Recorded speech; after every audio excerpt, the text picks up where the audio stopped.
guys, I'm Madison Mary and welcome back to my channel. So today I have part 2 of my reading mangas for beginners. So today's installment is going to be focusing mostly on shoujo manga recommendations for beginners. I do have another shoujo manga recommendation video, but this one is based more off of mangas that beginners, people who haven't really read mangas before, can get into, and also just really good ones that you can easily find on Amazon.com for Prime shipping. You can get physical copies of them if you live here in the US. So I'm going to start with a complete classic. I almost want to say it's kind of a basis. Like, I feel like if you haven't watched any anime, if you haven't read any manga, if you don't know anything, I feel as though this manga is a great introduction, especially if you're also looking to get an introduction into anime. This is also a fabulous one, and that is going to be Keiichiwa Maid Summer. Keiichiwa Maid Summer follows Misaki, and Misaki is the student council president of a school that is predominantly male. However, Misaki has a secret. After school, she works at a maid cafe. Misaki tries really hard to keep this a secret from everyone because she knows that it will completely damage her reputation. However, when the school's heartthrob Usui finds out about Misaki's double life, her image is threatened. I love this manga so much because it's just so funny and so cute and just, it's utterly perfect. This manga is perfection. It is hilarious. We have a really strong, badass female maid. It's just really funny watching her try and keep this a secret and work at the maid cafe, and watching how she's juggling these two lives that she has going on, and how Usui is kind of a part of this, and how he's always showing up at the maid cafe, and it's I love it. I love it so much. I kind of now want to rewatch the entire anime. The next manga I'm going to be telling you guys about actually started off as a light novel. It is the world's most adorable anime, and this list would not be complete without it, and that is Toradora. Oh my god, I love this one. It is such a complex story. We have two main characters. We have Ryuji and Taiga, and oh my god, Taiga is this tiny girl who's really badass and really good at fighting, but she has no friends because she's kind of scary looking, and she's part of this really awesome family. And then Ryuji just has a really scary face, and so no one wants to be friends with him, even though he's a nice dude. And Ryuji has a crush on Taiga's best friend. However, when a chance encounter between Ryuji and Taiga goes horribly wrong, Taiga decides to make Ryuji her #1 enemy. And to make matters even worse for Ryuji, Taiga has just moved in next door. It is definitely a school life manga where it focuses a lot on these two characters, their lives at school, and kind of just seeing these two characters that don't really have many friends. Everyone has these preconceived notions about Taiga and Ryuji that are completely different from who they are, just because they have this outward personality that people see, or this outward appearance that people just instantly judge them on. And as you read, you come to see how there's so much more to these characters, how they just really are such sweet little babies, and oh my god, you will just absolutely adore them, and just watching them learn to make friends and kind of it's super sweet. It's really sweet. I haven't read the light novels, but I have read and watched the anime, so yes. Now we have one that is a little less romance focused, and that is going to be Monthly Girls Nozaki-kun. I think my biggest frustration with this one is the fact that they never continued the anime. Oh my god, I'm so bitter about it still. The anime is actually what got me into this series, and after finishing the first season of it, I was like, oh, I need more. So that's when I went and I read the manga. But I really want to include it on this list because I feel as though it's a bit different in the fact that it focuses more on friendships and day-to-day lives and just this really fun, quirky group of people. So let me tell you guys what this is about. So our main character, Sakura, has a massive crush on this guy in her class named Nozaki-kun. However, when she finally gathers up the courage to confess to him, he takes it totally wrong and thinks that she is a huge fan of his manga because he is a mangaka, so he gives her a signed picture of him. Oh, it's so funny. And she's just standing there like, and in the end, he actually recruits her to be his assistant. And it's so funny because you get to see the behind the scenes of Nozaki-kun's manga and how there is him, and then he has someone who does the scenery for him, and then there's also the guy who writes the manga, and Nozaki-kun's the main artist for it. It's just so cute because you watch Sakura as she becomes a part of this group and how her daily life is suddenly just completely changed, and all the fun, quirky things that happen, and it's just a really sweet one, and it's very pure. This is a very pure manga. Out of all the ones on this list, this is the purest manga. Next up, I'm going to be telling you guys about a manga that I think I've talked about before on my channel, but it's just my ultimate favorite manga trope ever. And that is the trope of when two people end up living in the same apartment and they're like, ah! I love it. So this manga is LDK, which I just found out stands for Love Dining Kitchen. I didn't even know that until I actually looked it up recently just to make sure that you guys could buy it, and then I was like, oh, that's what LDK stands for. Fun fact. So Aoi's best friend confesses to the prince of their school, Shisei-kun, and Shisei completely just turns her down. He is very heartless and cold, and that is kind of what he's known for. He's known for rejecting girls when they confess to him, and because of this, Aoi just decides that she pretty much hates him because he's just mean to girls who confess to him and he's not at all considerate. However, after some certain circumstances occur, Aoi finds out that the prince, Shisei-kun, actually lives next door to her in the apartment complex. They both live alone. And after certain events transpire and complete catastrophes occur, the two of them end up having to live in the same apartment. I love this manga. I love this manga so much that I think it was adapted into a live action movie. And whenever there's a live action adaptation of a manga that I adore, I will scour the internet, go onto all these sites that will probably give me viruses just so I can watch it, because LDK, this whole trope of people having to live together is just amazing. Oh my god.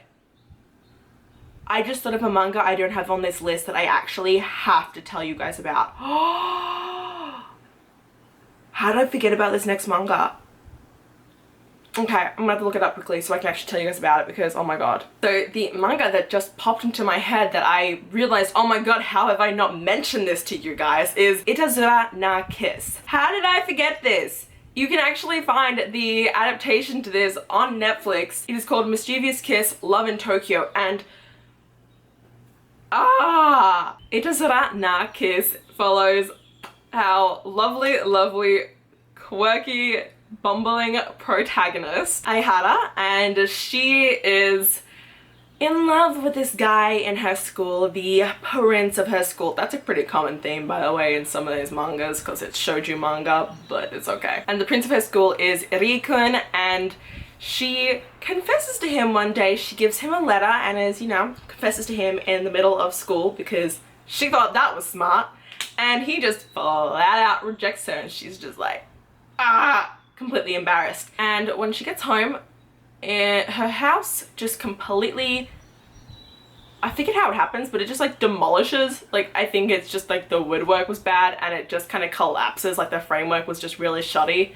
And so her dad is all like, oh, it's fine. I have this old best friend from college that we can go stay with while we wait for our place to be rebuilt.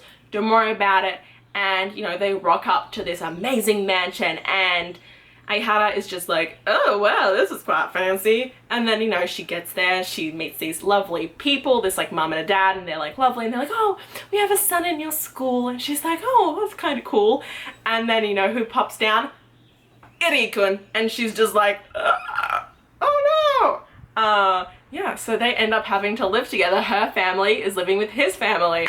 And ɪռ-kun wants absolutely nothing to do with Aihara because she is not smart. She is just this typical, ditzy girl who just kind of goes through life and is just kind of living her best life. She's enjoying everything. She doesn't take anything too seriously. Whereas ɪռ-kun is this huge stoic study machine, and it's just funny watching them because Aihara tells him, you know, I'm not gonna give up on you, and it's just watching them live on the same roof, and it's just great. It's great. Even if you don't want to read the manga and you have Netflix, please go watch the Netflix adaptation, because I think I've watched it like 2-3 times now. I'm now going to be telling you guys about another classic in my opinion, and that is Say I Love You. Wow, this one is good. It is a little bit more on the explicit side. It talks a lot more about sex than these other mangas have, just because the male love interest is not a playboy, but very sexually adventurous. I don't know, that's the best way I can think about it, but let me tell you what this is about. So we have our protagonist, Mei Tachibana, and she has no friends. She doesn't want no friends, and she is just content being alone. She was hurt in the past, and ever since then she just doesn't see the point to having friends, because she thinks that they will just always stab you in the back and they're just not useful people to have around. However, when she accidentally roundhouse kicks the most popular boy in school, she receives not only a backlash of hate from all the girls in the school who are like, oh my god, you kicked our prince, but also from the guy himself. Yamato-kun becomes very intrigued by Mei, and he has never met anyone like her, and he is curious as to why she is the way that she is and why she doesn't think that she needs friends, and he just thinks that he just thinks that Mei is a very unique girl and he wants to be friends with her, but Mei has absolutely negative interest in that, and because of that she just keeps ignoring him, and that makes him more and more passionate about making her his friend. And you kind of see how Mei and Yamato kind of embark on this friendship that completely changes both of their lives, and it's so sweet. Especially, I just think that this manga actually hits a lot of very important topics. There is a lot of topics about sexual assault, sexual harassment, especially sexual harassment.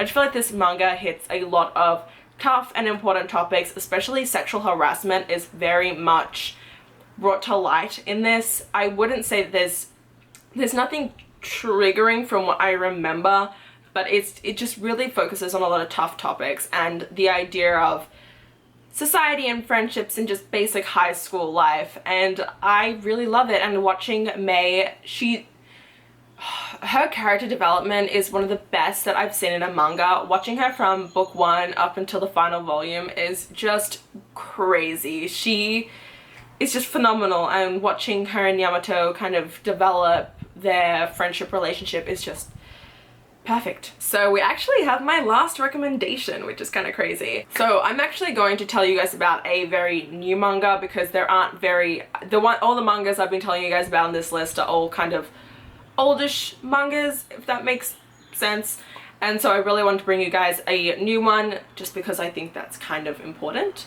and that is going to be Horomia, and I love Horomia. It is by Hiro and it is adorable. I think I am in love with the art style of this. Oh, I own this, hang on. So this is Horomia. It is adorable, and let me show you the inside.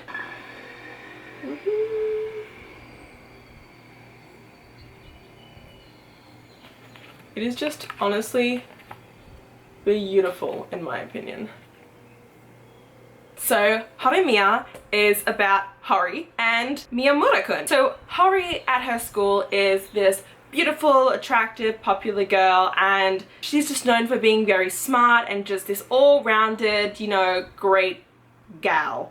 And then we have Miyamura-kun, who is known for being this very stoic, quiet, kind of dorky looking dude who just sits in class and, you know, is kind of painted as a loser otaku. However, outside of class, Hori is very down to earth with the way that she presents herself, and it is just funny because due to chance and some things that happen in this book, she meets Miyamura-kun outside of class, and he does not look the same. He is not only completely tattooed up, doesn't wear glasses, he also has a heck of a ton of piercings. and oh my god, he look attractive. You see them form this really sweet friendship. It's such a beautiful friendship and I adore it.